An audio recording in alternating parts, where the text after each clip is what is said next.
The opportunity to live among men has always been a privilege I earnestly hope for with an unflinching zest.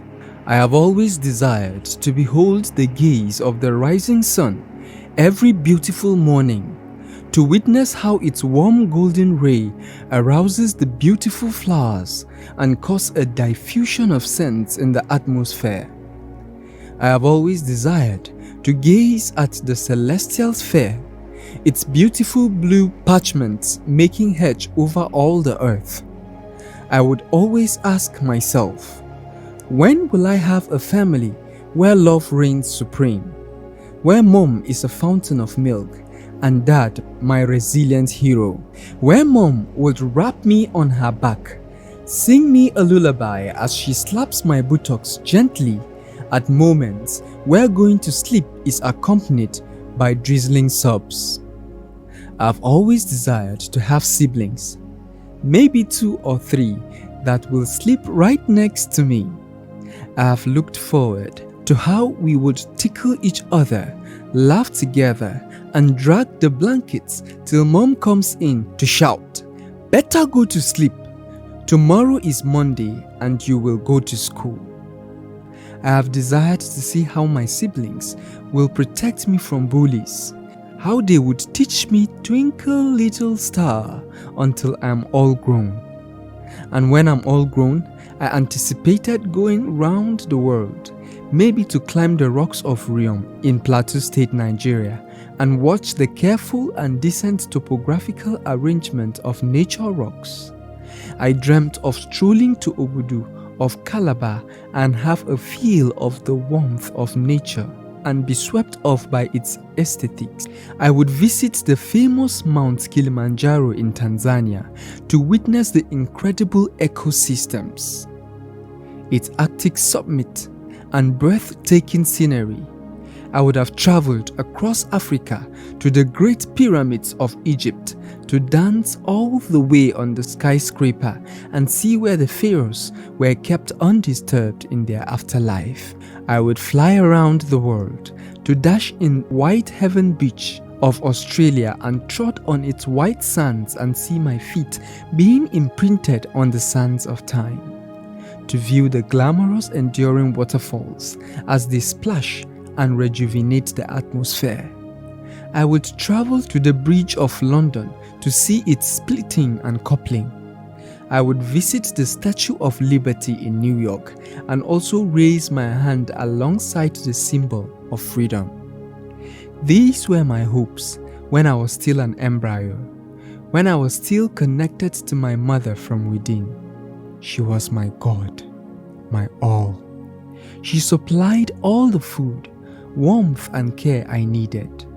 I was so fragile and frail, with tiny little biscuit bones, faint muscles, and distant scanty little hairs.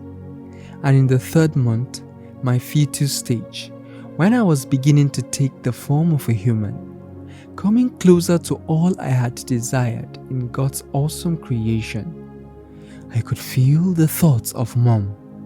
She was so grieved that Dad would not take responsibility for us, dreading her little chance of ever getting married. Her heart was clouded with the horror of stigmatization from friends, family, and society. She thought of how she could cope taking care of me all by herself as a high school student. I could feel her fast heartbeat. I could see the tears that dripped from her eyes through her dry, pimply face. I was in the millions of thoughts that inundated her mind. I was in that firm, teary decision. Abortion. Yes, I was. I was on that solitary pathway and part of those painful steps. I came so close to a sharp, long tool that first drifted me to the left, then to the right. It gave me a little pinch and a sharp, strange pain.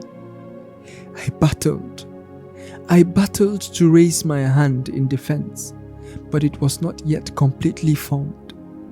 No fingers, no arm. I battled to cry out loud, but my mouth was under formation as well. I battled to move my legs, my head, or any part of me that could help me, but I was helpless. I battled to understand where I had gone wrong, who was doing this to me, and where mother was. Painfully, I felt the tender parts of my body being chopped off, one after another. Just when I was coming so close to life, someone was taking it away in the most painful way ever, with no one to help, no one to cry to. All I could do was to wish before I die. Before I die, I wish Mom had granted me the opportunity to kiss her face, to tell her that I did not care if Dad left her, that I would work and study hard to reciprocate her love and affection. Before I die, I wish she knew that I would have been a star and she would be part of my story. As my breath fizzles out, I wish Mom knew she was putting her life at risk. I may not have an option, but what about her? Her cervix and uterus could get perforated. Before I die, I wish Mom knew the society lied when they said abortion is birth control. I wish she knew that abortion is actually murder. Before I die, I wish society stopped stigmatizing single mothers. I wish that men take responsibility for their actions when they get a lady pregnant. My wish also is that abortion is not made legal in any country. This is my dying wish, that parents will tolerate and accommodate their words if they fall victim to circumstances.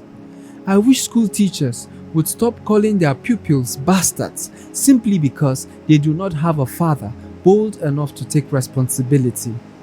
I also wish that the government and non-governmental organizations and individuals of goodwill will assist single mothers.